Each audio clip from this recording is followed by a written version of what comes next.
Hello everyone, welcome to my channel. My name is Anupama Agnihotri. Video start करने से पहले अगर आप मेरे चैनल पे नए हैं सो मेरे चैनल को सब्सक्राइब कर लीजिए एंड बेल आइकॉन दबा लीजिए, जिससे जब भी मैं आगे वीडियो डालूँ आपको नोटिफिकेशन मिल जाए। चलिए वीडियो स्टार्ट करते हैं। आज के इस वीडियो में हम लोग टाइप्स ऑफ हाइपोथेसिस के बारे में जानेंगे। ये पार्ट 2 है। पार्ट 1 में हम लोगों ने हाइपोथेसिस के बारे में जाना था। Introduction of hypothesis, definition of hypothesis, importance of hypothesis, characteristic of hypothesis and sources of hypothesis के बारे में हम लोग ने पार्ट 1 में जाना था। और अब पार्ट 2 में हम लोग टाइप्स ऑफ हाइपोथेसिस के बारे में जानेंगे कि कितने टाइप्स के हाइपोथेसिस होते हैं, उसके बारे में डिटेल में हम लोग जानने वाले हैं। सो चलिए देखते हैं कि टाइप्स ऑफ हाइपोथेसिस क्या होता है, कितने टाइप्स के हाइपोथेसिस होते हैं। So types of hypothesis 8 types के होते हैं। फर्स्ट वन होता है simple hypothesis, second one complex hypothesis, third associative hypothesis, then casual hypothesis, directional hypothesis, non directional hypothesis, null hypothesis and last one होता है रिसर्च हाइपोथेसिस। सो ये 8 types के hypothesis होते हैं, जिसके बारे में हम लोग एक एक करके डिटेल में जानेंगे। फर्स्ट वन है simple hypothesis. Simple hypothesis it is a statement that reflects the relationship between two variables. For example, the lower the level of hemoglobin, the higher the risk of infection among postpartum women. Means simple hypothesis एक statement होता है जिसमें दो variables के बीच में relationship बताया जाता है। जैसे एग्जांपल के लिए अगर हीमोग्लोबिन का लेवल जो है वो लोअर है, मतलब कम है, सो जो पोस्टमार्टम वुमेन रहती है उनका रिस्क ऑफ इन्फेक्शन बहुत ज़्यादा बढ़ जाता है। सो इसे हम लोग सिंपल हाइपोथेसिस कहते हैं। मतलब सिंपल हाइपोथेसिस में दो वेरिएबल्स के बीच में रिलेशनशिप बताया जाता है, जिसे सिंपल हाइपोथेसिस कहते हैं। सेकेंड वन है complex hypothesis. Complex hypothesis, it is a statement that reflects the relationship between more than two variables. For example, satisfaction is higher among patients who are the older and enrolling in the rural area than those who are younger and enrolling in the urban area. Complex hypothesis में जो होता है उसमें statement जो होता है इसमें दो या दो से अधिक वेरिएबल्स के बीच में रिलेशनशिप बताया जाता है। जैसे एग्जांपल के लिए दिया गया है कि अगर कोई ओल्डर पेशेंट है, अगर वो रूरल एरिया मतलब गांव एरिया में उसका घर है, तो वो ज़्यादा सेटिस्फाई होगा एज कम्पेयर टू जो अर्बन एरिया में यंगर पीपल रहते हैं। अगर उनका घर शहर एरिया में है तो वो ज़्यादा सेटिस्फाई नहीं होते हैं। सो ये आपका कॉम्प्लेक्स हाइपोथेसिस कहलाता है, जिसमें दो या दो से अधिक वेरिएबल्स के बीच में रिलेशनशिप बताया गया है। नेक्स्ट वन है associative hypothesis. It reflects a relationship between variables that occur or exist in the natural settings without manipulation. This hypothesis is used in the correlational research study. For example, communication skill of healthcare providers and cost of care are related to the satisfaction of the patient. Means जो associate hypothesis होता है वो variables के बीच में relationship बताता है without any manipulation. मतलब इस स्टडी में हम लोग मैनिपुलेशन नहीं कर सकते, साथ में उसको हमको वेरिएबल्स के बीच में रिलेशनशिप बताना रहता है। इस प्रकार का हाइपोथेसिस कोरिलेशनल रिसर्च स्टडी में यूज किया जाता है। जैसे एग्जांपल के लिए दिया गया है, अगर हमको किसी पेशेंट को सेटिस्फाई करना है तो जो हेल्थ केयर प्रोवाइडर रहते हैं, हेल्थ केयर वर्कर रहते हैं, उनका कम्युनिकेशन स्किल और कॉस्ट ऑफ केयर जो होता है वो रिलेट करता है किसी भी पेशेंट को सेटिस्फाई करने के लिए। मतलब अगर हमको पेशेंट को सेटिस्फाई करना है तो जो हेल्थ वर्कर है उनका कम्युनिकेशन स्किल और कॉस्ट ऑफ केयर जो होता है वो रिलेट हो जाता है, तभी पेशेंट जो होते हैं वो सेटिस्फाई हो पाते हैं। सो अगर हमको पेशेंट को सेटिस्फाई करना है तो पेशेंट का जो हेल्थ वर्कर का स्किल है और कॉस्ट ऑफ केयर वो रिलेट करना पड़ता है, तभी पेशेंट सेटिस्फाई हो पाता है। सो ये आपका एसोसिएट हाइपोथेसिस कहलाता है। नेक्स्ट वन होता है casual hypothesis. Casual hypothesis it predicts the cause and effect relationship between two or more dependent and independent variable in experimental or interventional setting where the independence variable is manipulated by the researcher to examine the effect on the dependent variable. The causal hypothesis reflects the measurement of the dependent variable to the examine the effect of the independent variable which is manipulated by the researcher. Means casual hypothesis जो होता है उसमें दो या दो से अधिक dependent और इंडिपेंडेंट वेरिएबल्स के बीच में रिलेशनशिप बताया जाता है जिसमें प्रिडिक्ट किया जाता है उसके कॉसेस और इफेक्ट के बारे में। मतलब जो इंडिपेंडेंट वेरिएबल होता है उसको रिसर्चर के द्वारा मैनिपुलेट किया जाता है और एग्जामिन करके डिपेंडेंट वेरिएबल्स के ऊपर उसका इफेक्ट पड़ता है।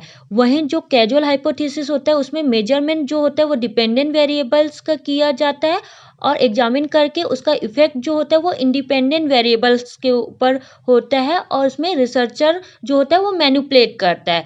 वो आपका कैजुअल हाइपोथेसिस कहलाता है। जैसे एग्जांपल के लिए prevalence of pin site infection is lower in patient who receive pin site care with hydrogen peroxide and compared to patient who receive pin site care with povidone iodine solution. Means अगर किसी patient को pin site infection हुआ है अगर उसको हम care देने के लिए हाइड्रोजन पेरोक्साइड यूज करें तो वो ज़्यादा इफेक्टिव होगा और इन्फेक्शन कम फैलेगा एज कम्पेयर टू अगर हम किसी पेशेंट का पिन साइट इन्फेक्शन में प्रोविडन आयोडीन सोल्यूशन यूज करें तो उसके मुकाबले में जो हाइड्रोजन पेरोक्साइड होता है वो ज़्यादा इफेक्टिव होता है। ये कैजुअल हाइपोथेसिस में बताया गया है कि अगर हम पिन साइट इन्फेक्शन हुआ है किसी पेशेंट के में तो हम उसमें कंपैरिजन करें कि हाइड्रोजन पेरोक्साइड ज़्यादा इफेक्टिव होता है या आयोडीन सोल्यूशन ज़्यादा इफेक्टिव होता है। इस प्रकार का ये आपका कैजुअल हाइपोथेसिस कहलाता है। नेक्स्ट वन है directional hypothesis. It specifies not only the existence but also the expected direction of the relationship between variables. Directional hypothesis state the nature of the relationship between two or more variables such as positive, negative or no relationship.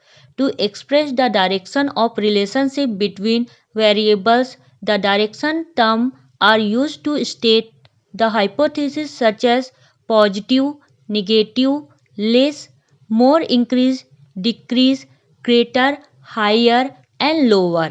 Means जो directional hypothesis होता है उसमें existent के लिए बस directional को use नहीं किया जाता बल्कि जो वेरिएबल्स का रिलेशनशिप बताता है उसमें भी डायरेक्शन का यूज किया जाता है। जो डायरेक्शनल हाइपोथेसिस होता है वो नेचुरल रिलेशनशिप बताता है दो या दो से अधिक वेरिएबल्स के बीच में जैसे पॉजिटिव, निगेटिव और नो रिलेशनशिप के बीच में डायरेक्शनल हाइपोथेसिस रिलेशनशिप बताता है। साथ में वो डायरेक्शनल जो होता है वो रिलेशनशिप बताता है वेरिएबल्स का। उसके अलावा इसमें कुछ टर्म दिए जाते हैं, डायरेक्शनल का टर्म दिया जाता है जिसको यूज किया जाता है हाइपोथेसिस में जैसे positive, negative, less, more, increase, decrease, greater, higher and lower. इस प्रकार के जो डायरेक्शन है उसका यूज किया जाता है हाइपोथेसिस के लिए। For example there is a positive relationship between year of nursing experience and job satisfaction among nurses. Means जो डायरेक्शनल हाइपोथेसिस होता है इसमें डायरेक्शन पहले से ही क्लियर कर दिया जाता है। जैसे इसमें एक नर्सेस का एग्जाम्पल दिया गया है कि कोई नर्सेस है वो किसी एडमिनिस्ट्रेशन में वर्क कर रही है तो नर्सिंग का एक्सपीरियंस कितना है और जॉब सेटिस्फेक्शन कितना है उसके लिए पॉजिटिव रिलेशनशिप पहले ही से बता दिया गया है कि अगर कोई नर्स है वो बहुत सालों से किसी एडमिनिस्ट्रेशन में काम कर रही है तो उससे वो सेटिस्फाई है, मतलब वो पॉजिटिव रिलेशनशिप बता दिया गया है नर्सिंग जॉब का और नर्सिंग एक्सपीरियंस का। ये आपका डायरेक्शनल हाइपोथेसिस कहलाता है कि डायरेक्ट क्लियर रहता है इसमें कि पॉजिटिव है, निगेटिव है कि क्या है। ये डायरेक्शनल हाइपोथेसिस कहलाता है। सेकेंड वन होता है non directional hypothesis. It reflects the relationship between two or more variables but is does not specific the anticipate direction and nature of the relationship such as positive or negative. It indicates the existence of relationship between the variables.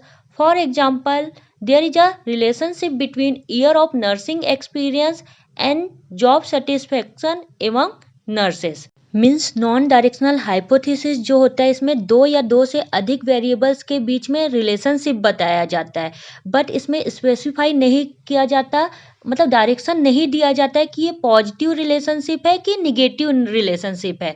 सो इसे हम लोग non directional hypothesis कहते हैं, मतलब जिसमें हम लोग को डायरेक्शन क्लियर नहीं रहता कि ये पॉजिटिव रिलेशनशिप हो रहा है कि निगेटिव रिलेशनशिप होता है। जैसे एग्जाम्पल के लिए कोई नर्स है, वो किसी नर्सिंग एक्सपीरियंस मतलब किसी इंस्टीट्यूट में जॉब कर रही है, वहाँ नर्सिंग एक्सपीरियंस हो रहा है और जॉब सेटिस्फेक्शन है। सो ये क्लियर नहीं है कि ये पॉजिटिव है कि निगेटिव, मतलब वो वर्क किए जा रही है किसी इंस्टीट्यूट में, वहाँ जॉब सेटिस्फाई हो रहा है कि नहीं, वो कोई भी चीज़ क्लियर नहीं है, मतलब ये नॉन डायरेक्शनल हाइपोथेसिस कहलाता है। सो जिसमें डायरेक्शन हमको क्लियर नहीं होता है, सो ये नॉन डायरेक्शनल हाइपोथेसिस है।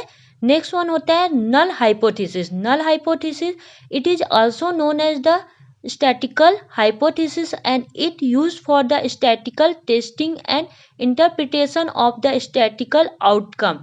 It states the existence of no relationship between the independent and dependent variable.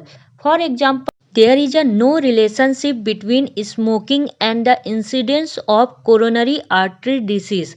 Means जो नल हाइपोथेसिस होता है उसको हम लोग स्टैटिकल हाइपोथेसिस भी कहते हैं, जो स्टैटिकल टेस्टिंग और इंटरप्रिटेशन के लिए यूज किया जाता है स्टैटिकल आउटकम के लिए। जो नल हाइपोथेसिस होता है इसमें इंडिपेंडेंट एंड डिपेंडेंट वेरिएबल्स के बीच में कोई रिलेशनशिप नहीं होता। जैसे एग्जांपल के लिए अगर कोई पेशेंट है वो स्मोकिंग कर रहा है, अगर उसको कोरोनरी आर्टरी डिसीज हो गई तो उसमें स्मोकिंग एंड कोरोनरी आर्टरी के बीच में कोई रिलेशनशिप नहीं है। सो ये आपका नल हाइपोथेसिस कहलाता है। नेक्स्ट वन है research hypothesis. It is also known as the alternative hypothesis. It state the existence of relationship between two or more variables. For example, there is a relationship between smoking and incidence of lung cancer. Means जो research hypothesis होता है उसको हम लोग alternative hypothesis भी कहते हैं। इसमें जो दो और दो से अधिक वेरिएबल्स होते हैं उसके बीच में रिलेशनशिप होता है। जैसे एग्जांपल के लिए अगर कोई पेशेंट स्मोकिंग करता है और अगर उसको लंग कैंसर हो गया तो उसके बीच में रिलेशनशिप है कि जो पेशेंट है स्मोकिंग करने के कारण उसको लंग कैंसर हो गया। मीन्स रिसर्च हाइपोथेसिस में वेरिएबल्स के बीच में रिलेशनशिप होता है। सो ये आपका रिसर्च हाइपोथेसिस कहलाता है। सो इस वीडियो में हम लोगों ने टाइप्स ऑफ हाइपोथेसिस देखा। टाइप्स ऑफ हाइपोथेसिस में हम लोगों ने 8 टाइप्स के हाइपोथेसिस देखे। फर्स्ट वन हम लोगों ने सिंपल हाइपोथेसिस देखा, देन कॉम्प्लेक्स हाइपोथेसिस देखा, देन एसोसिएटिव हाइपोथेसिस देखा, देन कैजुअल हाइपोथेसिस देखा, देन डायरेक्शनल हाइपोथेसिस देखा, नॉन डायरेक्शनल हाइपोथेसिस देखा, नल हाइपोथेसिस देखा and last one research hypothesis देखे। सो ये 8 टाइप्स के हाइपोथेसिस हम लोगों ने आज के इस वीडियो में जाना। होप आपको ये वीडियो समझ में आया होगा। अगर किसी भी स्टूडेंट को कोई भी डाउट होगा इस वीडियो से रिलेटेड तो आप मुझे कमेंट बॉक्स में पूछ लीजिएगा, मैं ज़रूर आपके डाउट को क्लियर करूँगी। अगर आपको वीडियो अच्छा लगा हो, समझ में आया हो तो भी आप मुझे कमेंट बॉक्स में बताइए। अगर आपको कौन सा वीडियो चाहिए ये भी आप मुझे कमेंट बॉक्स में बताइएगा। वीडियो अच्छा लगा होगा तो लाइक शेयर एंड सब्सक्राइब करें। सब्सक्राइब करके बेल आइकॉन ज़रूर दबा लें जिससे जब भी मैं आगे वीडियो डालूँ आपको नोटिफिकेशन मिल जाए। वीडियो देखने के लिए थैंक यू सो मच।